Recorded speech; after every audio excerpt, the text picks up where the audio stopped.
Hey everybody, Alex Miller at Capnion here. In the newspaper today, you might read about how Amazon is buying an artificial intelligence company called Anthropic that specializes in generative AI. I'd both like to cover the bare facts of the story, just in case 80 other people didn't tell you about it, but I want to point out the ways in which it is weird and then the ways in which it is weird that are exactly parallel the ways that the relationship between Microsoft and OpenAI is weird, and just in general how this is a very incestuous little world that's become pretty important in the technology business much more broadly and probably force people to do weird things they would normally do. So Amazon, and I guess in particular their subsidiary Amazon Web Services, has announced an investment in this company, Anthropic. The investment is going to be at least $1.25 billion, I read. And there's maybe some negotiations still open. It could swell to $4 billion. Part of the deal is that Anthropic is going to start doing all of their work in AWS. And then also Amazon is going to get better access to Anthropic's chips and models. If you're a generative AI devotee, you might have heard of Claude, which is one of the better LLMs out there right now. I think I have not experimented with it, but it's generally regarded as top tier. They make Claude. That's kind of the notable thing they have out there in space right now, so far as I can tell.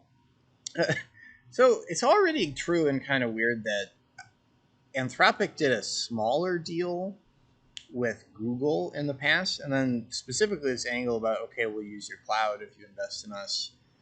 That has already occurred as well. I want to talk about Microsoft and OpenAI. It's a very similar story. Large, well-established tech company invests in a market leader in the generative AI space. The idea is, to some degree, like, you have the tech and we don't. That's really kind of in the background here. I looked at it as really advantageous for Microsoft that they can offer you something ChatGPT like inside of Azure. A lot of people out there are excited about using this technology, but don't want to have to send data to 80 different APIs to 80 different companies. So if you can offer the thing inside a public cloud service that a large corporation ought to be using, that's a great synergy on both sides. It makes it more accessible to people, and then the company that operates the cloud service maybe didn't have that capability previously. Going back to the incestuous aspect, Anthropic was apparently actually founded by people that left OpenAI in 2021. We're drowning in irony here, but apparently one of the factors of why they left was that they didn't like OpenAI's relationship with Microsoft, and this apparently triggered some kind of feud starting in 2019 that led to people leaving to start a new company.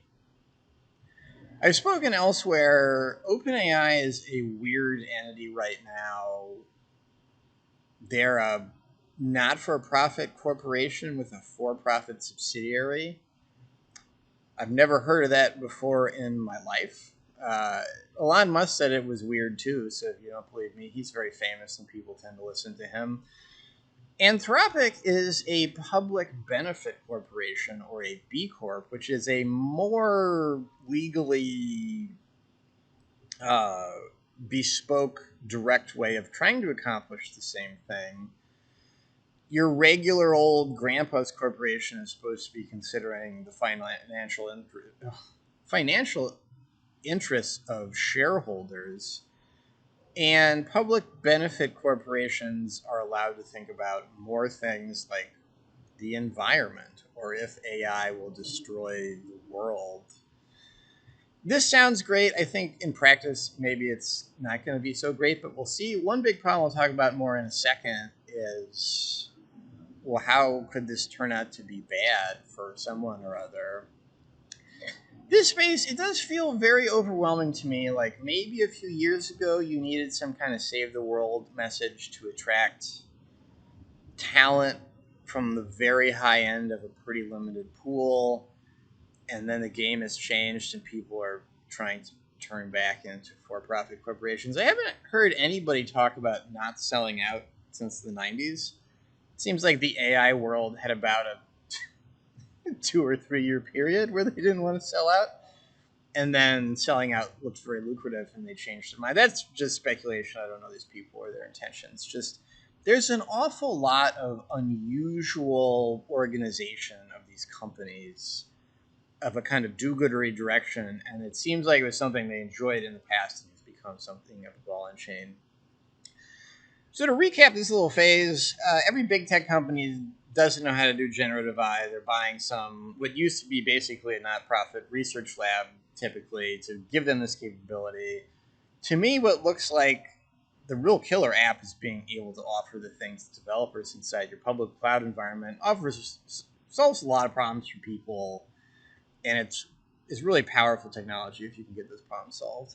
I'm going to close with just a little bit of discussion of why this public benefit corporation, for-profit, not-for-profit stuff makes me a little nervous, should make you a little nervous.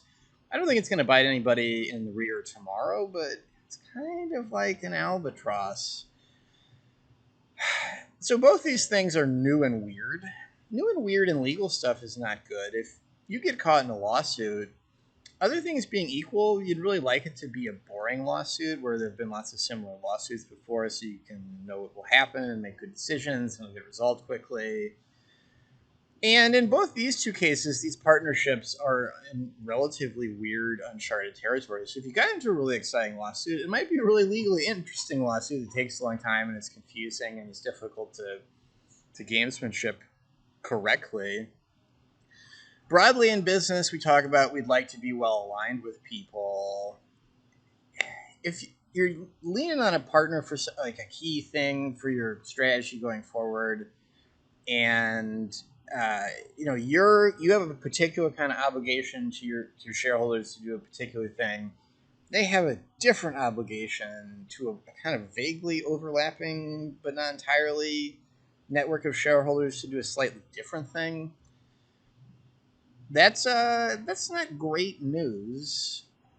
So, for example, occasionally shareholders will sue a company, and you're supposed to be trying to make money for us, and you're not. What is the analogous lawsuit for a public benefit corporation?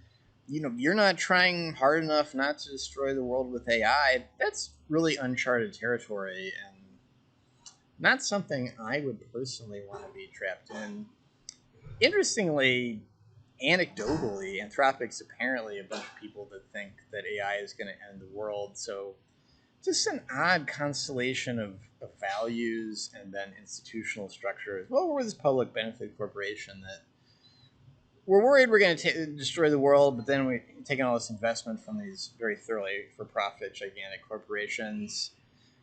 I don't know. It looks like I'm betting people are having fun for now. I would see them possibly not having as much fun later when the hype has died down a little bit.